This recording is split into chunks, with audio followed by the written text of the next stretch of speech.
Welcome back to the Eerie Mysteries, a channel dedicated to telling creepy and mysterious stories from the subreddit nosleep. If you enjoy this content, please give us a like and subscribe to help us grow even more. And now, let's dive into the story. The dispatcher said 2 kids, a boy and a girl, showed up on a lady's doorstep. Lady said the kids wouldn't talk or give their names.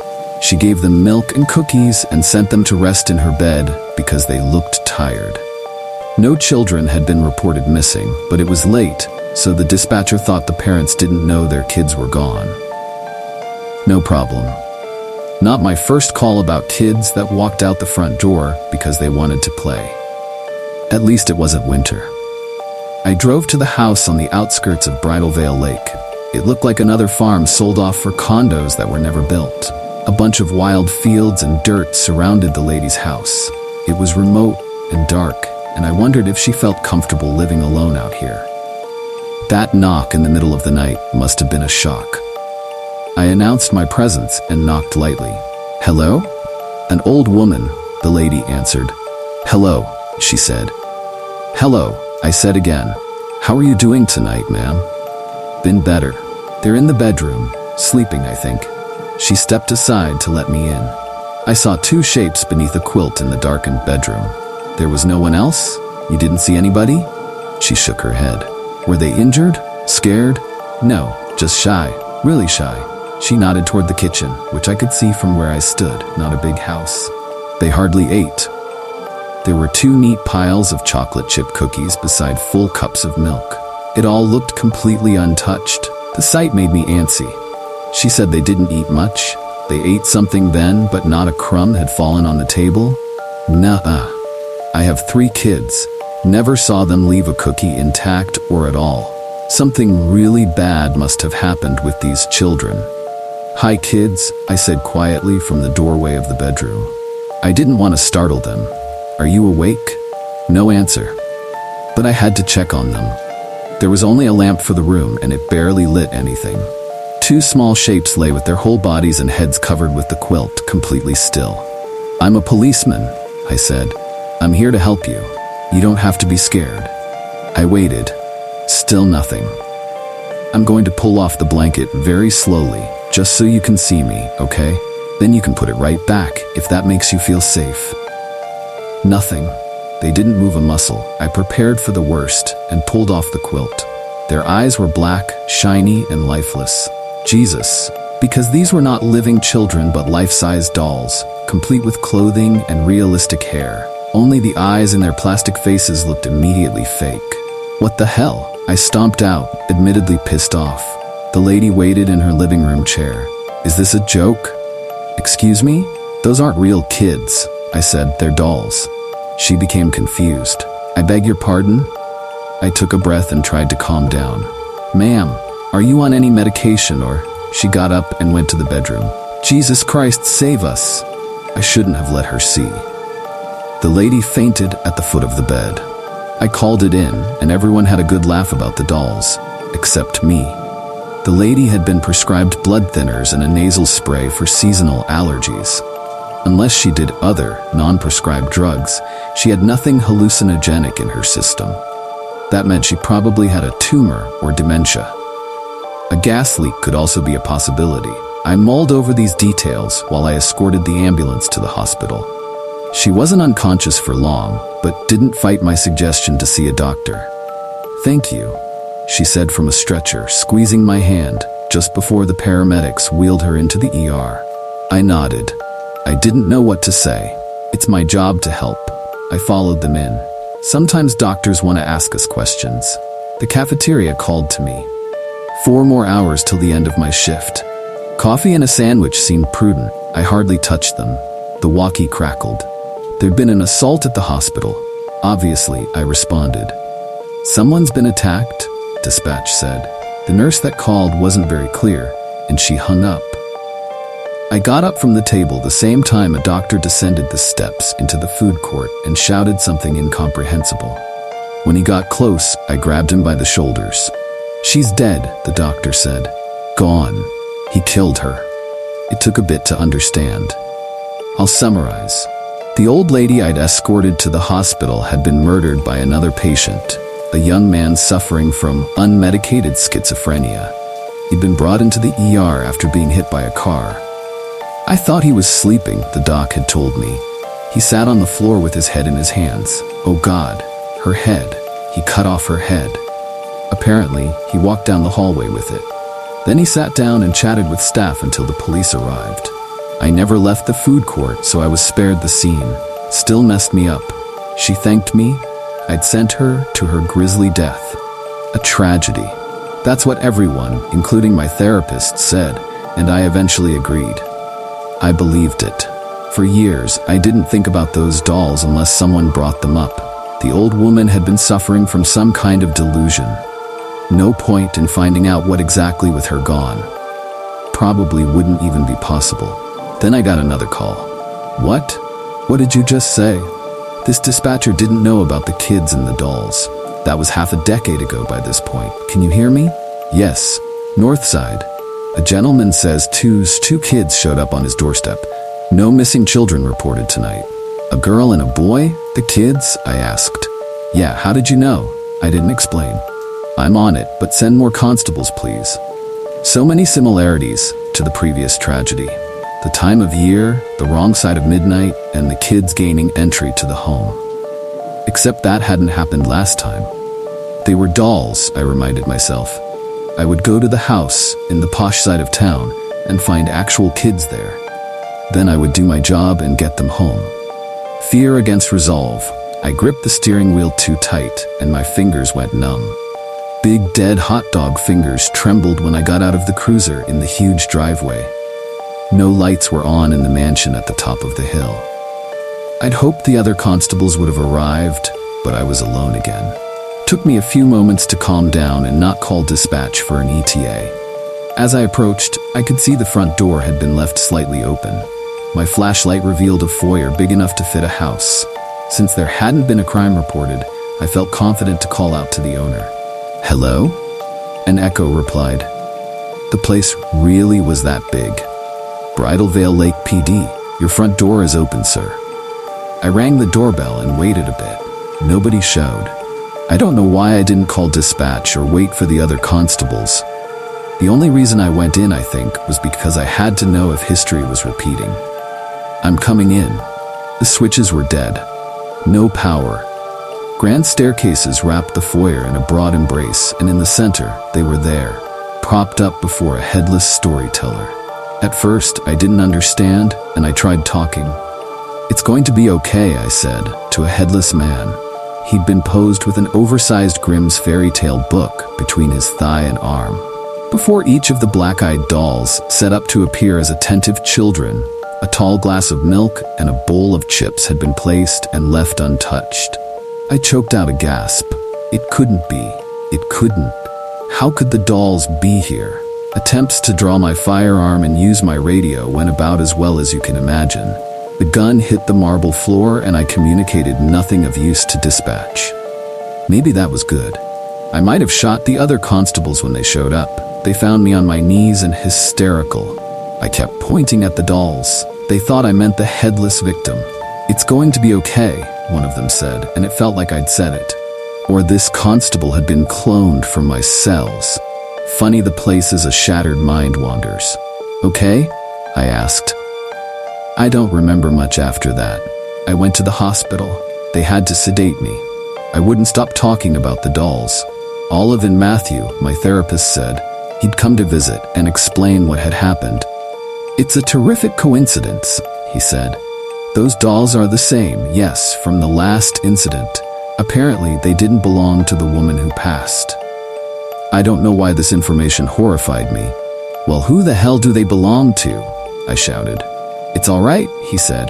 It's not entirely what you think. He really pissed me off. Look, just fucking explain it then. Right, sorry. Okay, the dolls weren't known to the relatives. They claimed the lady who'd been decapitated didn't like dolls of any kind. She found them creepy. Your colleagues put them into evidence for lack of a better option. Then they were sold at auction. And the rich guy bought them? No, my therapist said. But somebody did, and that person, well, they're the killer, I'm afraid. A man was discovered in the mansion basement, covered in blood and with the head. I thought you said it'd be all right. The man was mentally ill, he went on, but he bought those dolls. Maybe he even called about the kids. Do you see what I'm saying? Some kind of copycat killing? He shrugged his bony shoulders in his tweed coat. It's the only thing that makes sense. Perhaps he knew the other schizophrenic man that killed the woman who thanked me.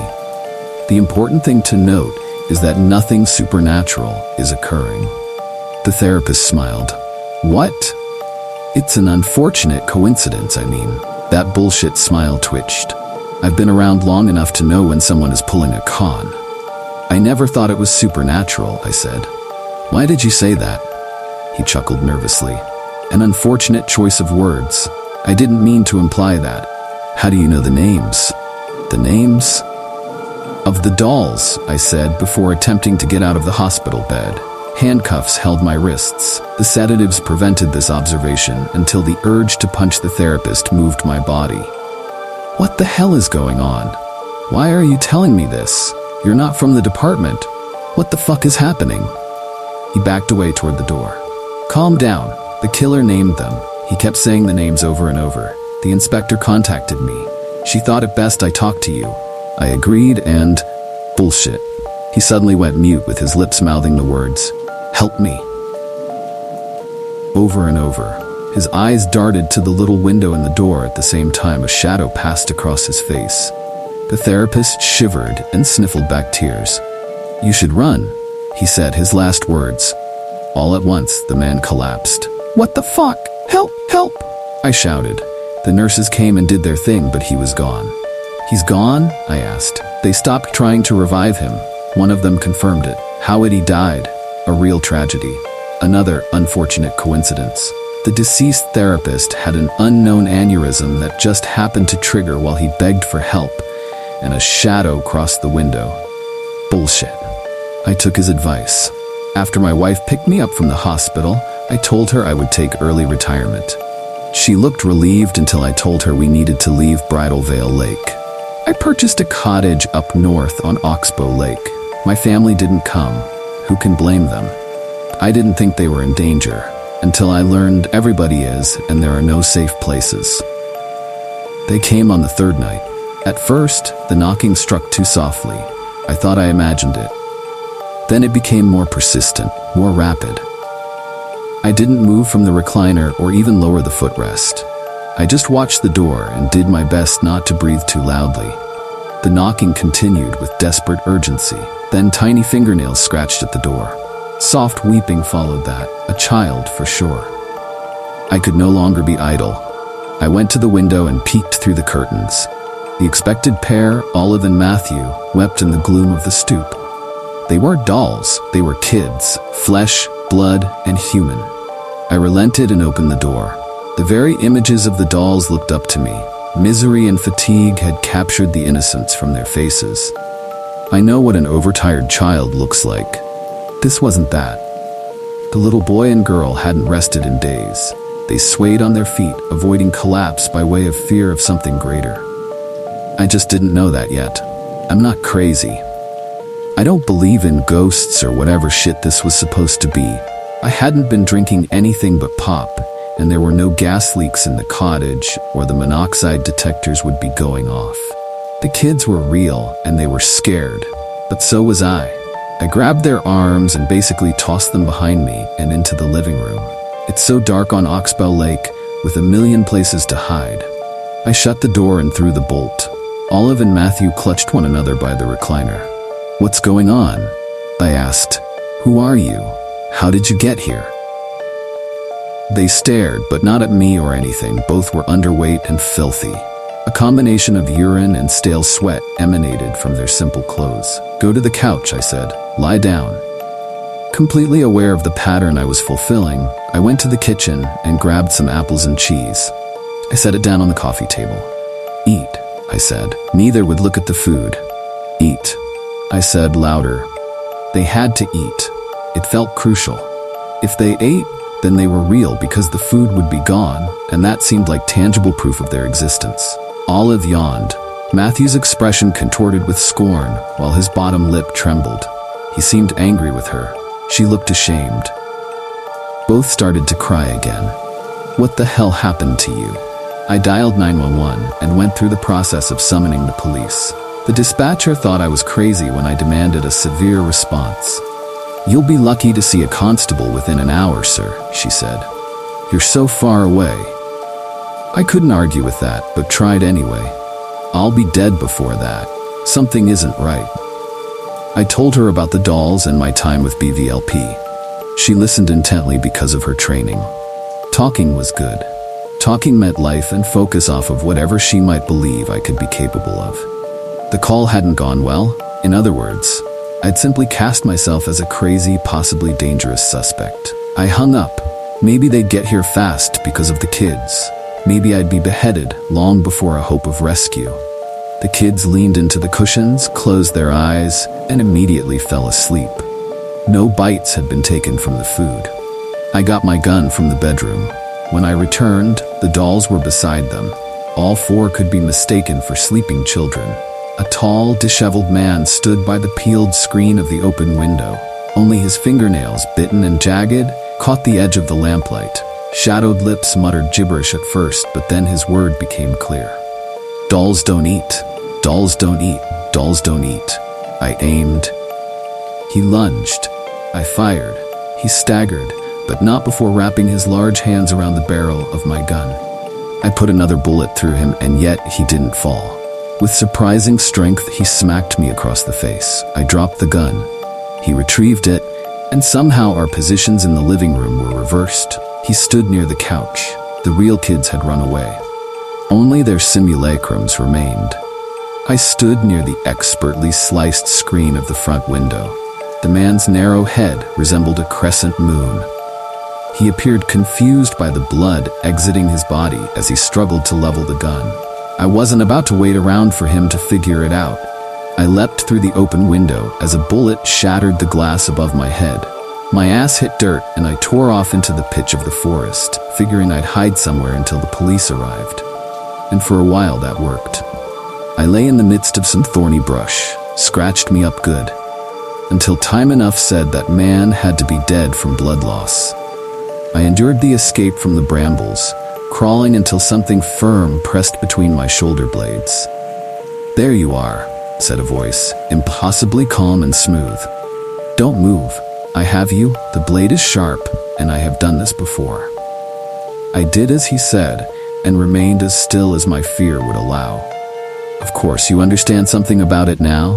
When I remained silent, he ordered an answer, punctuating the request with the tip of his knife. "You make them knock on doors in the night. They're supposed to be like dolls? And if they're not, then the kind caretakers have to die," he finished. "Olive and Matthew must become the same as their dolls. Exactly the same." "Why?" The knife point penetrated slightly.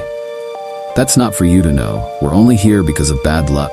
You happened upon 2 instances of their training. They were so little that first time. They're older now, but don't look at. We don't let them grow much. You cut off that woman's head in the hospital," I accused. The knife pressure relaxed slightly. "Perhaps I was wrong and you don't get it. But then I did, and resumed tension forced me to reveal everything.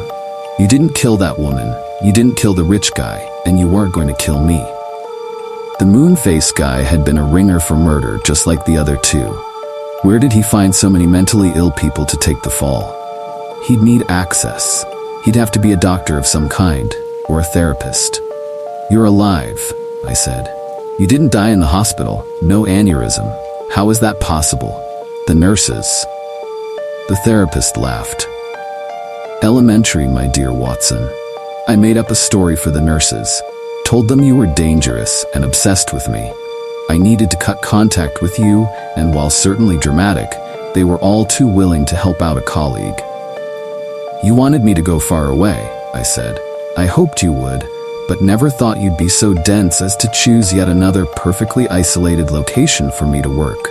You would have been much safer in your home." I was too scared to feel stupid. "Now we're going back in to see Olive and Matthew," he said. "My poor slave is likely dead, so it's my turn to cut, and that's fine. I'm out of practice, and there's no need to rush. Why let the victims contact the police? The children have to see that no one can help them. They are mine. Makes it more fun too. But why the dolls? You're leaving a trail. He snickered. Less than breadcrumbs, only you've connected 2 of the scenes, and I've left dozens over the years. Granted, the last one was dramatic. I couldn't help myself. I wanted Olive and Matthew to see what happens to good people when they disappoint me. I thought of Olive's yawn and how hungry they must always be. One of them ate. The knife pierced my skin and I gasped and writhed. Dolls, he seethed. Don't eat. Now get up, into the house. And the distant thrum of an engine filled the otherwise perfect quiet of the lake. Noise travels easily across water, so he waited and listened. When it became clear a vehicle approached, he drew in a sharp breath and exhaled slowly, calming himself.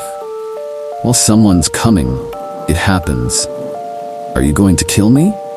The pressure of the knife tip evaporated like the presence of the psychopathic therapist. I leapt to my feet and threw a wild punch in the dark.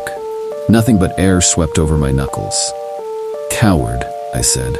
I won't keep quiet. I'm not afraid. I lied badly. I'll find you. I'll find those kids. You hear that? I'm coming, Olive. Matthew, he chuckled, already some indeterminate distance away. Good luck. Tell anyone you think cares or will believe you. Headlights bounced down the narrow dirt road. The front door of the cottage opened and filled with the therapist. I screamed and rushed him and realized my next mistake too late. The man wasn't the therapist but an off-duty park warden, keenly aware of his surroundings and the clumsy charge of an old wounded cop. He flipped me with some kind of judo. I landed across the coffee table, on the untouched food, facing the black-eyed dolls. A pair of cuffs came next. I ranted about the dolls and the therapist and the children to no avail. They found the moon-faced martyr crouched by the broken window. Even dead, he still appeared confused. The warden used his cell to call for more support. The dispatcher had only called him because she knew he lived near Oxbow Lake. I told the story so many times and begged them to look for the therapist and those kids. Hours later, someone must have called him because they came back with another unfavorable fabrication. The therapist had never left Bridalveil Lake and answered the call from Huntsville police on the landline of his office. He drove back, I said. Huntsville and Oxbow Lake is roughly 5 hours away from Bridalveil Lake. I'd been questioned for 6. He also told us about your condition. I laughed. Sure, of course. But what about the break-in and the dolls? The constables looked at one another. We asked about that. He said it's possible, perhaps even likely, given your trauma, that you took those dolls from evidence. That's where they were after your last discovery. You had access and a reason to dwell on them. A reason? They were choosing their words carefully. What about the intruder? He's local, an addict, really ill. He's been arrested for breaking into cottages before, but usually goes for empty ones. You just moved to Oxbow. Even with lights on and a vehicle out front, he probably didn't understand it was occupied. You surprised him. I surprised him? I asked, incredulously. After many more protests, I was released and told to be grateful. An investigation would follow, of course, but no charges laid unless something more incriminating was found. It won't be, I said bitterly. The constable walking me out of the Huntsville station just shook his head and walked away. Man doesn't know how lucky he is. Before I could object, the doors shut. I packed my shit and raced home. I didn't have my gun, of course, but figured he wouldn't be armed at his office. If he was, it'd be with that knife. In a fair fight, I'd take it and cut his damn head off. Ignoring the protests of his secretary and the man seated in his treatment room, I found him. He appeared alarmed, scared. What's the matter? What? I scoffed. Didn't expect to see me again? I moved closer to his desk and he stood up before backing away to the large window. We were on the 5th floor of the building. Where are they? I braced my foot against his desk and pushed it slowly until his legs were trapped against the sill. Olive, Matthew.